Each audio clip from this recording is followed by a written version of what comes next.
Благодарам, потпредседателе. Почитувани присутни, почитуван заменик министер, колега Пренчов. Зборувате како коалиционен партнер на партија која што навистина ја задолжи државата до гуша, што би рекле старите. 2006 година вкупниот долг на државата, тогашна Република Македонија, 1,6 милиарди евра. 2017 година, по превземањето на власта, односно 11 години недомакинско работење на ВМРО-ДПМНЕ, вкупниот долг 4,7 милиарди евра. Меѓутоа, скриените долгови не се тука пресметани. Секоја општина, меѓу кои и она која што ја водеше Стефче Гром, беа задолжени до гуша. Ја оставивте општината со 15 милиони евра долг. И вие ќе зборувате сега за долгови.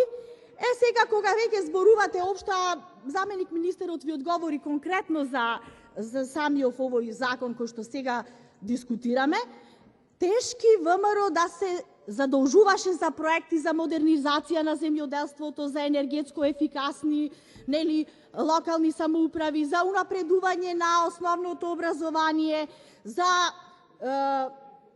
поврзување на локални патишта, па ние ќе немавме сега потреба да земаме такви задолжувања да правиме, затоа што се ќе беше реновирано. Сега една споредба ќе ви направам, бидејќи зборувавте за задолжување во образование.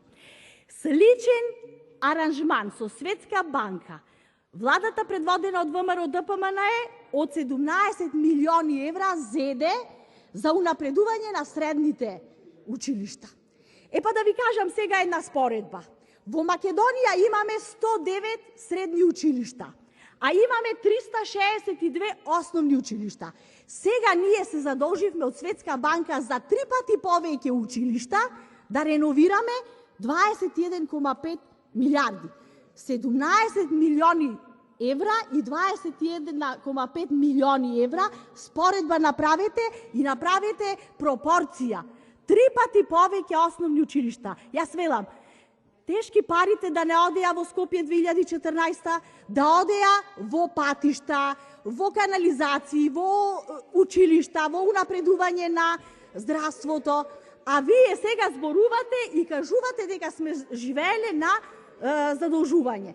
Многу убаво ви беше објаснато, многу убаво ви беше кажано и процентуално како се движело задолжувањето и многу убаво ви е кажано дека јас мислам дека вие сте свесни, рачунам дека добро резумирате, дека ако ова се правеше пред 5-6 години или 11 години, ние сега за сосем други работи ќе зборувавме овдека. Ви благодарам.